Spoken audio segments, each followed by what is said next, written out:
Akhirnya, dari sinilah A mengaku kepada kedua orang tuanya bahwa dia telah diperkosa oleh seseorang di pesantrennya. Halo Re, Assalamualaikum, welcome back to my video. Ketemu lagi sama aku Diah and welcome to Kamar 13. Oke, arek Kamar 13 ku sayang, di video kali ini mungkin kalian udah nggak asing lagi dengan beberapa kasus yang memang di tahun 2020, terutama di akhir tahun 2020 kemarin, ada salah satu kasus yang membuat Indonesia gempar. Seorang orang tua yang memasukkan anaknya ke sebuah pondok pesantren ataupun juga boarding school ya, untuk menginginkan anaknya supaya belajar ilmu agama, untuk tetap belajar, untuk lebih mendalami lagi tentang ilmu agama yang pasti. Tapi ada beberapa orang yang berkedok dengan kekuasaan, dengan seragam, dan juga dengan gelar, menyalahgunakan hal ini untuk melakukan kejahatan seksual. Nah, hari ini aku akan membahas tentang deretan kejanggalan dari pesantren yang dimiliki oleh Heri Wirawan.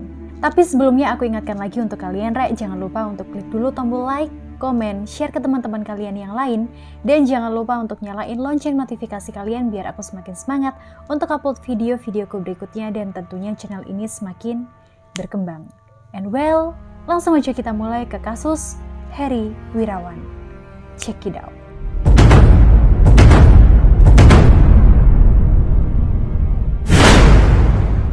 Oke, jadi kebusukan dari Heri Wirawan ini mulai terungkap ketika ada sepasang suami istri yang dengan bahagianya menantikan kedatangan putri mereka. Putrinya ini menjadi salah satu santri di salah satu pondok pesantren di daerah Bandung. Mereka sebenarnya orang tuanya sangat bangga karena anaknya bisa menjadi salah satu santri di pondok pesantren di daerah Bandung tanpa membayar uang sepeser pun. Bahkan, kedua orang tua dari A ini, sebut saja inisialnya A, itu juga mengajak dan juga memberitahu kerabatnya yang di Tasikmalaya untuk menyekolahkan anaknya juga di pesantren yang sama. Tapi kedatangan A di tahun ini, itu sangat berbeda dengan tahun-tahun sebelumnya. Mulai dari bentuk tubuhnya, perilakunya, ini sudah sangat aneh bahkan mengganjal sekali. Bukan hanya itu saja, terutama bentuk tubuh dari si A ini sudah mulai banyak mengalami perubahan. Ketakutan kedua orang tua A ini menjadi kenyataan setelah saudaranya yang di Tasikmalaya itu memberitahu kepada orang tuanya, coba kau lakukan tes kehamilan untuk si A. Pertanyaan yang cukup buat hati orang tua hancur ya, apalagi kalau misalnya perkiraan atau juga pikiran buruk dari orang tua si A ini benar-benar menjadi kenyataan, Mereka bahkan langsung menanyakan kepada si A untuk A jujur kepada mereka dan percaya dengan orang tuanya. Akhirnya dari sinilah A mengaku kepada kedua orang tuanya bahwa dia telah diperkosa oleh seseorang di pesantrennya. Bahkan A juga memberikan pernyataan dan juga pengakuan kepada orang tuanya. Banyak sekali teman-temannya yang mendapatkan perlakuan yang sama seperti si A. Setelah mendapatkan pernyataan dan juga pengakuan dari si A langsung dibawa oleh kedua orang tuanya di bidan daerah sana. Dan memang setelah dipastikan oleh bidan tersebut bahwa A benar-benar hamil. Kehamilannya ini sudah menginjak usia 5 bulan. Dan kalian tahu, dari yang lebih membuat orang tua si A ini benar-benar terpukul, orang yang menghamili si A adalah pemangku bahkan pemilik pondok pesantren di mana A bersekolah. Nama pemilik tersebut adalah Heri Wirawan. Ini sebenarnya kasus yang lagi dan lagi terjadi di Indonesia.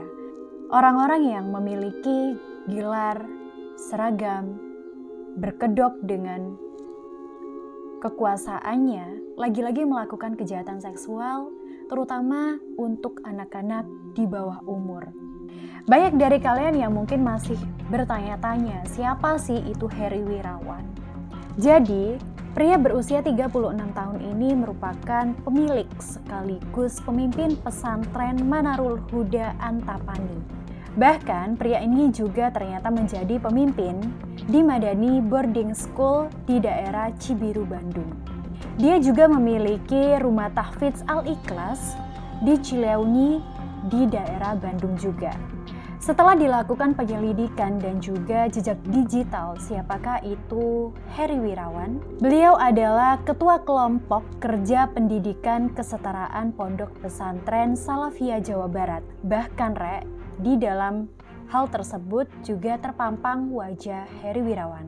Bukan hanya sampai di situ, ternyata Heri Wirawan ini dikukuhkan sebagai Ketua Pengurus Nasional FKPPS oleh Direktur Pendidikan Diniyah dan Pondok Pesantren Dirjen Agama Islam. Sekilas memang mulia sekali profil dari Heri Wirawan ini. Padahal di balik itu, Heri Wirawan adalah seorang manusia berkelakuan hewan yang memang memaksa belasan orang, bahkan puluhan santriwatinya yang bersekolah di yayasannya sejak 4 tahun yang lalu. Jadi dia sudah melakukan kejahatan seksualnya ini kepada para santrinya yang masih di bawah umur semenjak 4 tahun yang lalu. 4 tahun yang lalu dan baru terungkap tahun 2021 kemarin. Korbannya bukan hanya 1 atau 2 orang saja, melainkan belasan bahkan puluhan. Dari tribunnews.com ada sekitar 21 santri yang menjadi korban dari Heri Wirawan. Ternyata yang terkonfirmasi di kompas.tv ada sebanyak 12 santriwati yang menjadi korban dari Heri Wirawan. Jadi 8 diantaranya ini sudah mengandung dan juga sudah melahirkan. Jadi korban dari Heri Wirawan ini rata-rata usianya masih 14 tahun. Jadi di sini Heri Wirawan itu bukan hanya sekedar memperkosa atau sekedar pemerkosa saja. Dia adalah seorang pedofil. Nah, modus dari Heri Wirawan ini, kalian perlu ketahui, ternyata dia itu mencari anak-anak perempuan untuk dijadikan santri ataupun juga bersekolah di yayasannya. Bahkan dia juga kalau bisa itu nyari santri yang paling terpencil dari desa yang paling terpencil di daerah Garut.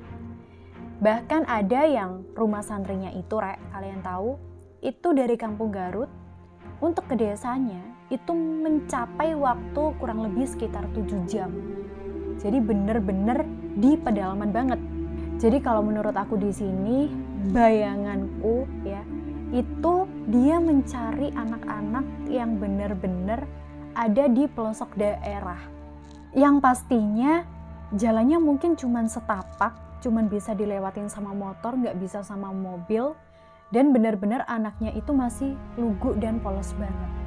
Dan yang pasti Heri Wirawan ini sengaja melakukan hal ini karena memang anak-anak lebih lugu daripada anak-anak yang lain. Sesek ya ngomongnya ya. Bedanya Heri di sini dengan para pemerkosa-pemerkosa di luar sana, biasanya kalau misalkan pemerkosa mengetahui korbannya ini hamil ya, pasti mereka menginginkan untuk mengaborsi anaknya. Tapi di sini Heri Wirawan enggak.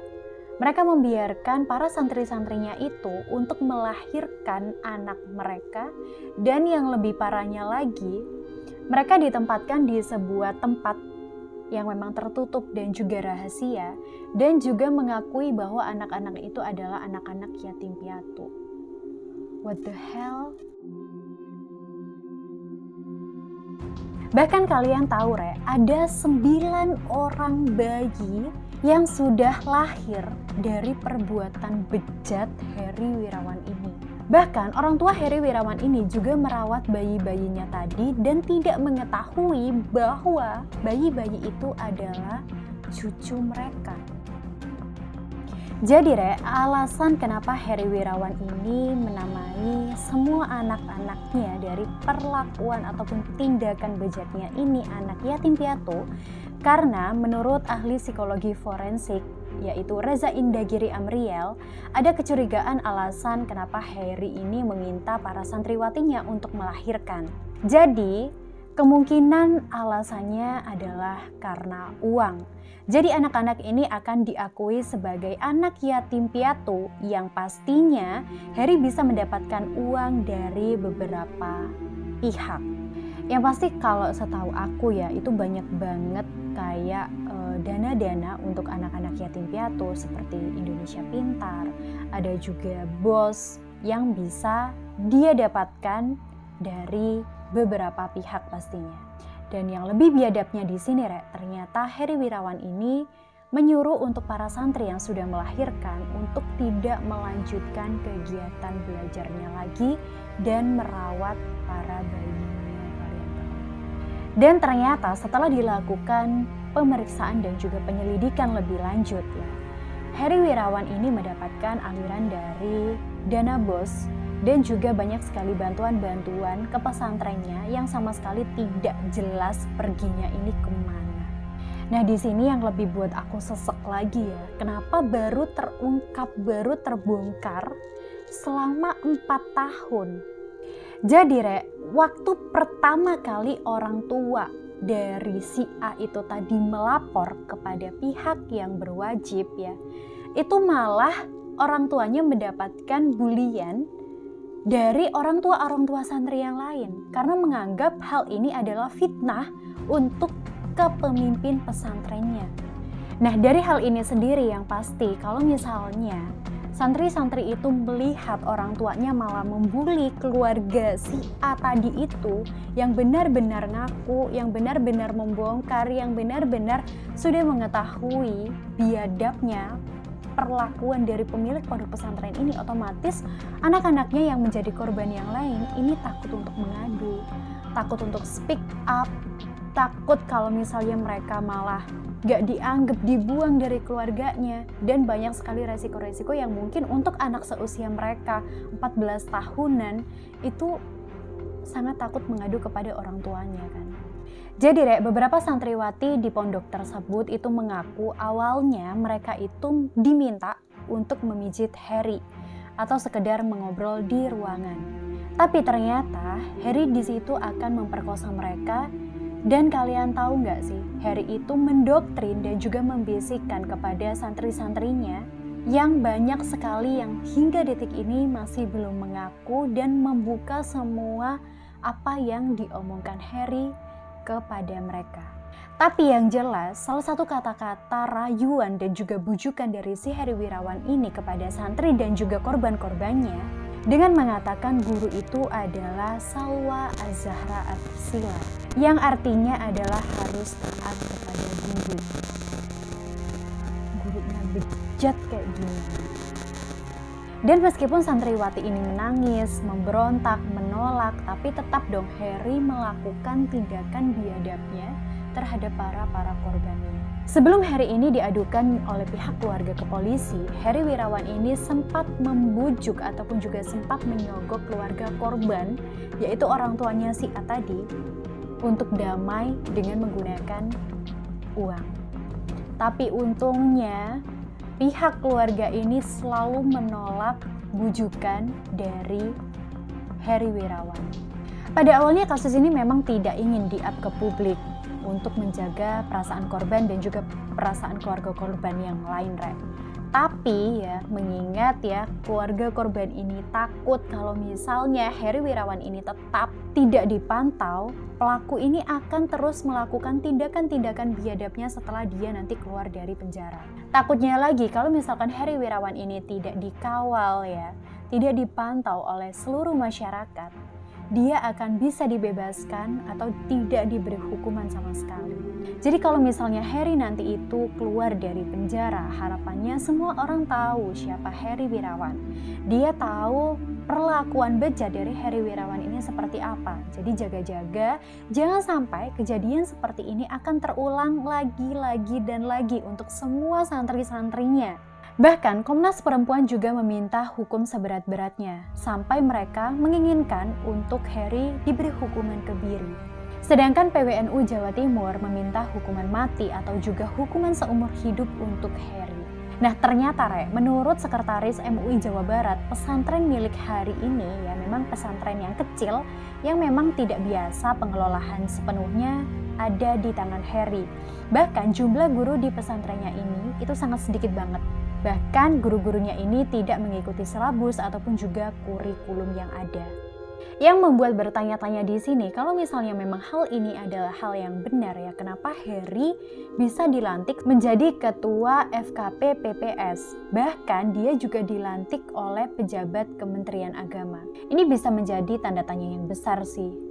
Tanda tanya besar sekali. Kalau misalnya hal ini benar, kenapa Harry Wirawan menjabat sebagai ketua KFK PPS, bahkan dia ditandatangani di situ sebagai ketua KFK PPP Pusat Lore.